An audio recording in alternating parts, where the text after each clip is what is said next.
मिनशैतानिर्रजीम बिस्मिल्लाहिर्रहमानिर्रहीम अस्सलामुअलैकुम वरहमतुल्लाहि वबरकातुहू। मैं मेमन हलीमा मोइदवाला। दोस्तों, आज मैं आपको बताने जा रही हूँ कि कुछ ना हो आपके पास तब भी आप खुश कैसे रह सकते हैं और बहुत कुछ हो आपके पास तब भी आप खुश कैसे रह सकते हैं। दोस्तों, पहली बात आप ध्यान में रख लीजिए कि इंसान के पास दुनिया की सारी चीजें मौजूद हो, लेकिन उसकी आदत के अंदर कुछ चीजें हो तो वो खुश नहीं रह सकता है। आज मैं आपको 4 बातें बताने जा रही हूँ, जिसमें से पहली बात है नेगेटिव सोच, यानी नकारात्मक सोच, बदगुमानी। जिस किसी भी इंसान के अंदर ये बीमारी होती है तो वो उसकी जिंदगी में सब कुछ होने के बावजूद चैन और सुकून नहीं रहता है। अब मैं आपको एक एग्जाम्पल के जरिए समझाती हूँ कि एक इंसान सुबह घर से चलने के लिए निकला। अब एक गाड़ी तेज रफ्तार से आ रही थी और उसको अपनी चपेट में ले जाती, लेकिन उस गाड़ी के ड्राइवर ने अपनी गाड़ी को संभाल लिया और उसको अपनी गाड़ी की ठोकर से बचा लिया। अब वो बदगुमानी करेगा, यानी नेगेटिव सोचेगा, तो पूरा दिन उसका मुंह से लटका हुआ होगा और ये वो सोचेगा कि मैं मर जाता तो मेरी बीवी का क्या होता, मैं मर जाता तो मेरे बच्चों का क्या होता, मैं मर जाता तो मेरे कारोबार का क्या होता। ये नेगेटिव सोच है। ये उसकी सोच की वजह से पूरा दिन उसका ऐसे चेहरा लटका हुआ रहेगा और उसके चेहरे पर खुशी नहीं दिखेगी, वो खुश नहीं रहेगा। लेकिन अगर वो पॉजिटिव सोचता है और वो ये सोचे कि मेरे अल्लाह ने मुझे बचा लिया, मेरे माँ बाप की दुआ की वजह से बचा लिया होगा, किसी नेकी की वजह से बचा लिया होगा, आज मेरे रब ने मुझे इतने बड़े हादसे से बचा लिया है, मुझे उम्मीद है कि आगे भी वो मुझे बचा लेगा, और इसकी वजह से पूरा दिन उसके चेहरे पर खुशी दिखेगी। और अब देखिए कि आप पॉजिटिव सोचने का फायदा क्या है। तो पॉजिटिव सोचने का फायदा सिर्फ दुनिया ही में नजर नहीं आता, बल्कि आखिरत में भी इसका फायदा नजर आता है।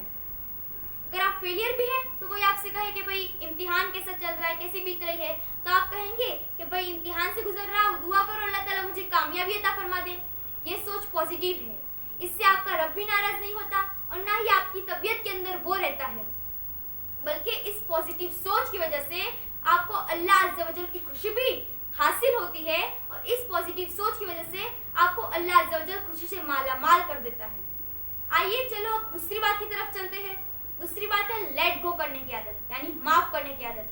जिस किसी भी इंसान के अंदर ये माफ करने की आदत होती है ना, वो टेंशन पे कम रहता है और खुश ज्यादा रहता है। अब आजकल के लोग सोचते हैं कि मैं माफ करूंगा तो मेरी इज्जत कम हो जाएगी, लेकिन आप सल्लल्लाहु अलैहि वसल्लम ने फरमाया कि सदका देने से माल कम नहीं होता और माफ करने से इज्जत कम नहीं होती। इसलिए उसकी वजह से बल्कि माफ करने वाली इज्जत तो उसकी बढ़ती जाती है। जो माफ करता है, जो आदत रखता है, उसकी इज्जत तो बढ़ती चली जाती है। आइए अब तीसरी बात की तरफ चलते हैं। तीसरी बात है सेक्रीफाइस, यानी कुर्बानी देने वाला।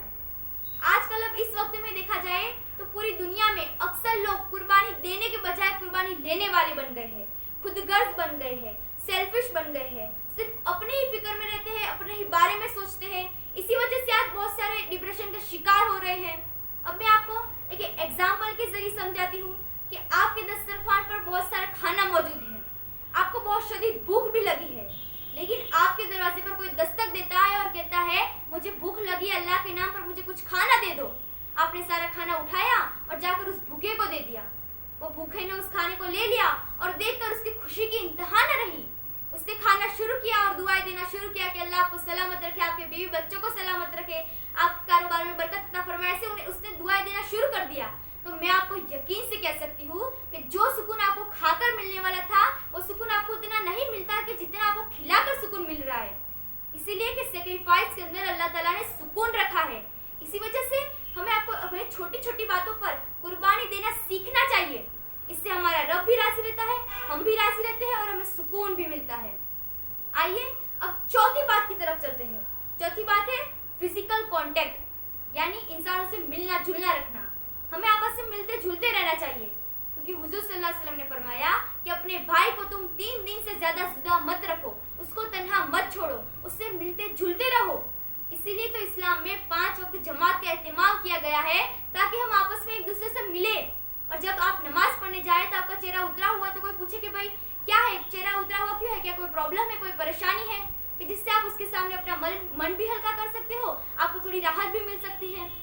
हुजूर सल्लल्लाहु अलैहि वसल्लम ने फरमाया कि जो शख्स वुजू करके किसी बीमार की इयादत के लिए जाता है तो 70,000 फरिश्ते उसकी मगफिरत की दुआ करते हैं और वो रास्ते में वो बंदा इस तरह चलता रहता है कि जैसे वो जन्नत के फूल चूम रहा हो, जन्नत के फ्रूट चूम रहा हो।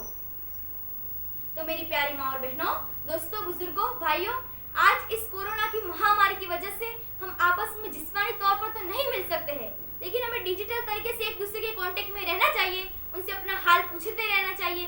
तो मेरी प्यारी माँ और बहनों, दोस्तों, बुजुर्गों, अगर आप ये 4 बात अपनी जिंदगी में उतना अपना लोगे तो आप कभी भी दुखी नहीं रहोगे। और मुझे उम्मीद है कि आप इन 4 बातों को अपनी जिंदगी में उतारने की जरूर कोशिश करेंगे इंशाल्लाह।